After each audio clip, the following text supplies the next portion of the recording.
Meus irmãos, paz do Senhor Jesus, que Deus abençoe a todos que estão assistindo este vídeo.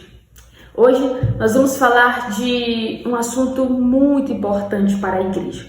Vamos tratar hoje sobre a lição de número 1 da nossa revista, que fala sobre o corpo de Cristo. O corpo de Cristo, origem, natureza e vocação da igreja no mundo. É nossa lição do ano de 2024, preparada pelo pastor José Gonçalves, da Assembleia de Deus do estado do Piauí. E hoje vamos falar sobre a origem da igreja. E desde já eu quero te pedir, curta esse vídeo, compartilhe este vídeo para que mais pessoas sejam edificadas com a palavra de Deus. Se inscreva no canal, você que ainda não é inscrito, e para você que é inscrito, dê aquele ativação aí para chegar as notificações todas as vezes que eu colocar um vídeo novo. Meu povo, eu irei comentar aqui no YouTube nossa lição pela primeira vez, mas na minha igreja, há cerca de 4 anos já, eu aplico a lição para a classe de adultos, mais especificamente para as irmãs do círculo de oração, nos domingos pela manhã, e sempre é uma bênção. Então, hoje vamos ver sobre a origem da igreja, e o nosso texto áureo é em Atos capítulo 2, versículo 38, que nossa lição diz o texto: E disse-lhes Pedro: arrependei-vos, e cada um de vós seja batizado em nome de Jesus Cristo para perdão dos pecados, e recebereis o dom do Espírito Santo. Nossa verdade prática: a igreja é a família de Deus, comprada com o sangue de Cristo e selada com o Espírito Santo. O nosso texto de leitura bíblica é Atos capítulo 2, versículo 1, versículo 2, versículo 37 e versículo 38. Bom, meus irmãos, lendo o Novo Testamento, a partir de Atos dos Apóstolos, no capítulo 2, a gente vê ali a presença de várias pessoas unidas por um só propósito. E qual é o propósito? Desempenhar a função, a ordem que a igreja recebeu do Senhor, que é levar o evangelho por todo o mundo. Então, a gente vê o desempenho dessa igreja a partir do Pentecostes. Por isso, alguns escritores afirmam que foi no Pentecostes que a igreja nasceu. Até o final do vídeo vocês vão conhecer quem são esses escritores. Então, no nosso tópico 1, que fala sobre o povo de Deus na Bíblia e na história, no Antigo Testamento, a gente vê um termo hebraico, kahal.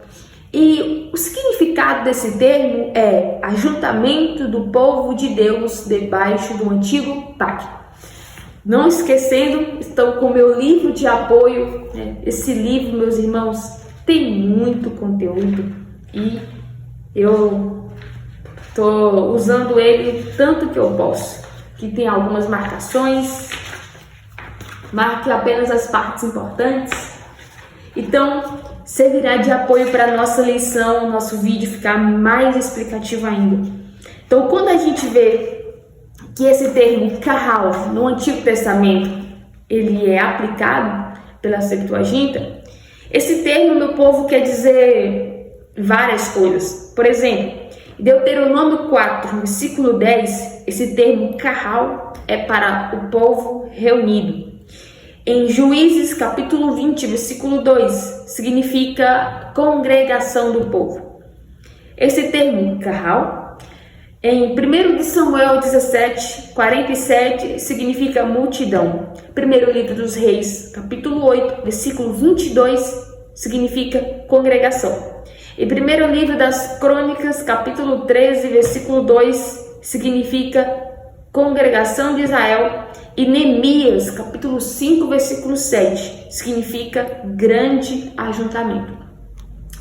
Então, olha só, é uma convocação, é uma reunião, é uma multidão. E um detalhe importante, no Antigo Testamento, esse termo ele se refere apenas a Israel, a esta nação que se ajuntava com os fins de cultuar ou não. Além de esses textos bíblicos que nós vemos, temos também em Gênesis 49, versículo 6, primeiro livro dos Reis, capítulo 2, versículo 13. Então, faz essas anotações que depois você vai precisar consultar. Agora, quando a gente ainda vai conhecer um pouco a mais desse termo, a gente lê outras variações dele, que é número 16, versículo 3, ou Kehal Yahvé, ou Kehal Yahweh, que é o tetragrama para o nome de Deus. A reunião de Deus, a congregação de Deus. Kehal Elohim, Neemias 3, versículo 1. Temos outros textos, como Êxodo 12, verso 6, número 16, versículo 3. Isso no Antigo Testamento. Mas assim, uma coisa a considerar. No Antigo Testamento, com esses termos, não podemos nos referir à igreja. Por quê? Porque esse termo é para o ajuntamento do povo de Deus da Antiga Aliança. Agora, a partir da Nova Aliança, a partir de Jesus, a partir do Novo Testamento, a gente vai ver a palavra eclesia, que é um termo que se refere à igreja de Deus. Então, Lucas escreve Atos dos Apóstolos e por mais de 24 vezes a gente lê o termo igreja, como também nas cartas de Paulo. No Evangelho de Lucas, a gente não vê ele escrevendo o termo eclesia, igreja. Mas eu quero ler com vocês, a partir de Atos dos Apóstolos, alguns versículos, né? E o texto de Atos, capítulo 5, versículo 11, olha o que diz o texto. E houve um grande temor em toda a eclesia, em toda a igreja. Atos, capítulo 8, versículo 1.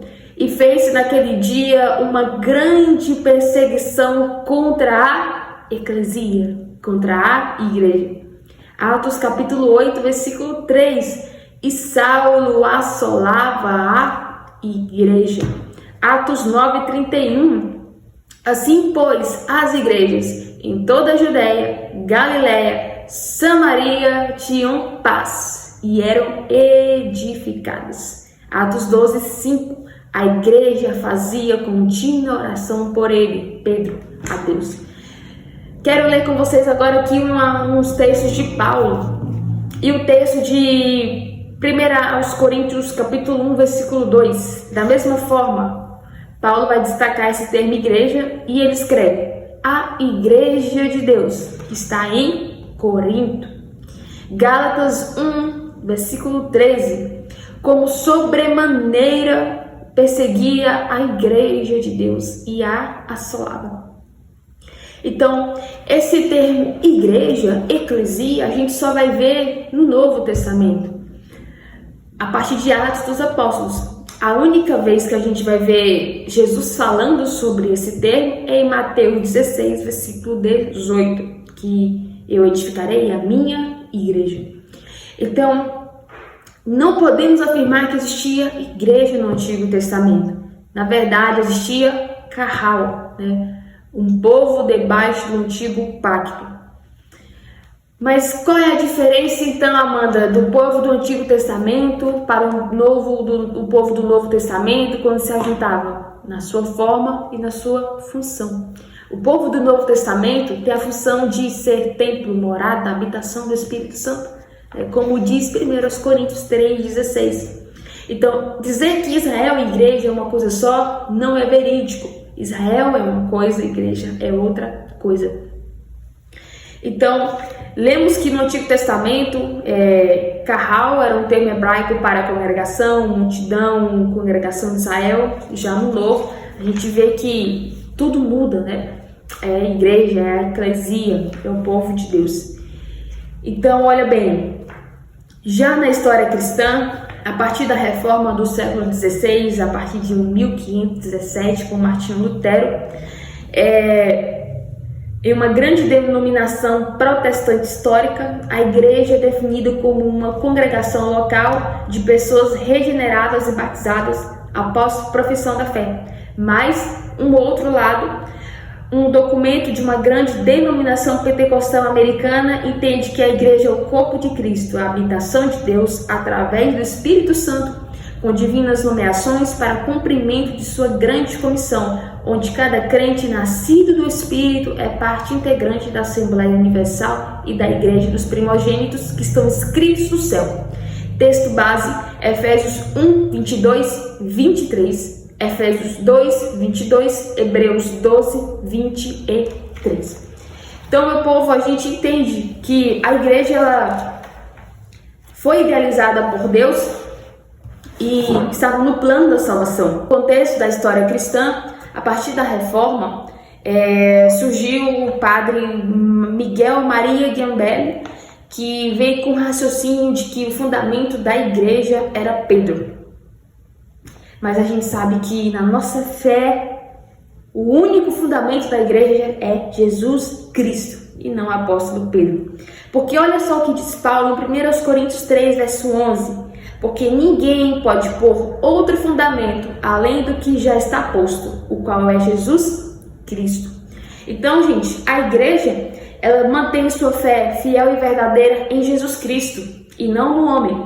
O fundamento da igreja é Jesus e não o homem. Quem faz a igreja crescer é Jesus e não o homem. Quem é o cabeça da igreja é Jesus e não o homem. O corpo de Cristo é formado por homens, por mulheres, mas a cabeça da igreja é o Senhor Jesus Cristo. O único fundamento da igreja é Jesus e a igreja tem como seu fundamento central a Bíblia Sagrada.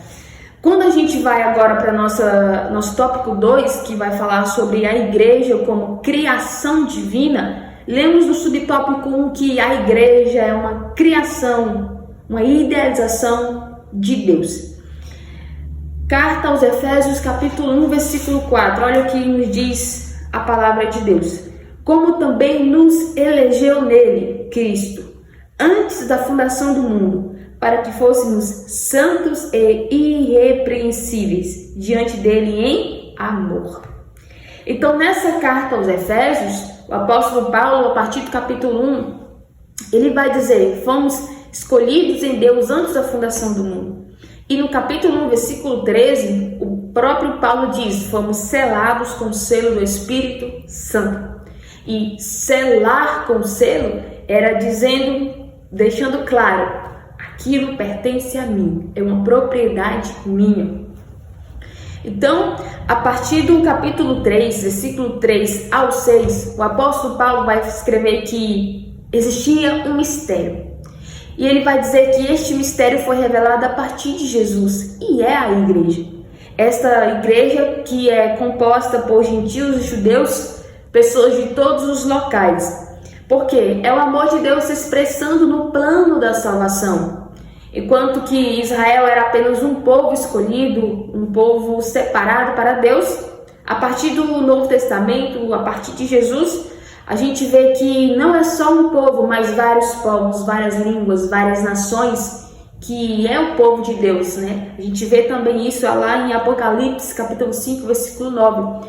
Então, o plano de Deus era Jesus vir e em amor salvar o mundo. E quando a igreja ela é estabelecida a partir do Pentecostes, lá em Atos 2, a gente vê muito mais na frente. Depois, Paulo escrevendo em Efésios 5, versículo 25, que Cristo amou a igreja e se entregou por ela. Então, Cristo amou a igreja, Cristo cuida da igreja, Cristo preserva a igreja. Mas assim, quando foi o início da igreja? Então, escritores como E.S. Williams, que é o diretor da Assembleia de Deus lá nos Estados Unidos, a gente tem Mike Pillman, Michael Dawson, eles vão dizer, foi ali no Pentecostes que a igreja nasceu. Só que antes dela se tornar realidade, se concretizar lá no Pentecostes, já estava no plano, no coração de Deus. Então, é a partir de Atos 2 que a igreja se concretiza, se torna uma realidade. Mas em Mateus 16, 18, Jesus vai dizer: eu edificarei a minha igreja. Então ali Mateus já está falando da existência de Jesus, né, a partir da fala de Cristo, mas como um evento futuro. Não é que ali já estava nascendo a igreja. A igreja se tornou realidade em Atos capítulo 2. Depois desse Pentecostes, meu povo, a gente vê a partir do versículo 42 ao 47 que o povo já se reunia, já tinha tudo em comum, já participava da ceia. Então ali a igreja já cumprindo a sua função de ser um com Cristo, de ser o corpo de Cristo, a partir do versículo 42 ao 47 de Atos dos Apóstolos. Nosso tópico 3 vai falar sobre a igreja como a comunidade dos salvos, regenerados pelo sangue de Cristo, nosso subtópico 1. Então aqui no nosso tópico 3 a gente vai ver que a igreja é uma comunidade de salvos regenerados, né? Quando alguém toma aquela decisão de se arrepender, de se converter, de mudar sua mente, mudar o seu rumo e fazer parte da igreja para poder ser salvo quando o nosso amado Jesus voltar. E aqui tem algo interessante para me comentar, que esta igreja, ela é uma comunidade salva pelo sangue de Jesus. Não foi com prata nem com ouro, mas 1 de Pedro 1, verso 18 e 19 diz que fomos comprados com o precioso sangue de Jesus Cristo. Então, quando Pedro prega aquela mensagem em Atos 2 e muita gente está ali por ser o tempo da Páscoa, e ali em Jerusalém pessoas de todo canto começam a se aproximar e querer entender que atividade extraordinária é essa que está acontecendo, pessoas falando em outras línguas. Pedro vai pregar e vai falar: irmãos, e começa a pregar uma mensagem cristocêntrica sobre a crucificação, morte de Jesus, vitória sobre a morte, a ascensão de Cristo, o seu poder sobre Satanás. E ele vai dizer para os irmãos depois dessa pregação: vocês devem se arrepender, vocês devem se converter, ser batizados com o Espírito Santo. E quando Pedro ele vai usar ali o termo arrependimento e conversão, olha que interessante, o termo arrependimento em grego significa metanoeu, que traduzido é mente. E em Atos 3:19 ele vai usar o termo conversão, que significa em grego epistrefe, que traduzido é rumo. Então, mude a mentalidade, mude a direção, mude o rumo. Quando muda a mentalidade e o rumo, aí sim faz parte do corpo de Cristo. E essa igreja não é formada por pessoas que eu vou me inserir ali na igreja, mas não preciso de me converter e me arrepender, mudar minha mente. Não tem como ser igreja desse jeito. Então, não tem como ser a igreja se não passar pelo processo da salvação. Até porque não existe salvação sem cruz. E não tem como você ser igreja se não tiver o selo do Espírito Santo. Então, meu povo, para ser igreja, você precisa se arrepender e se converter. Então, aqui, no nosso tópico 3, vemos que a igreja ela é uma comunidade de salvos e recebe o selo do Espírito. Por meio desse selo, nós somos batizados e o Espírito Santo nos insere no corpo de Cristo, nos fazendo uma nova criatura. E a partir do batismo de Cristo e do Espírito Santo, que é o batismo com fogo para a capacitação, a igreja passa a levar o Evangelho. E foi isso que a gente viu em Atos 2, né? A gente via que tinha pessoas salvas, arrependidas, convertidas, que estavam orando pela promessa. E quando foram batizados com o Espírito Santo e com fogo, passaram a pregar o Evangelho. E é isso que Cristo quer fazer na nossa vida. Quer nos capacitar com o Espírito Santo para a gente pregar o Evangelho. A gente vê em Atos capítulo 8, Filipe sozinho indo para Samaria pregar o Evangelho. E ali acontece algo extraordinário da obra de Deus. a gente vê que o Senhor ele vai converter a Paulo em Atos capítulo 9, e a partir do versículo 31, a Bíblia diz que o apóstolo já estava pregando o evangelho e os judeus que conheciam o antigo Paulo estavam odiando, já querendo perseguir ele.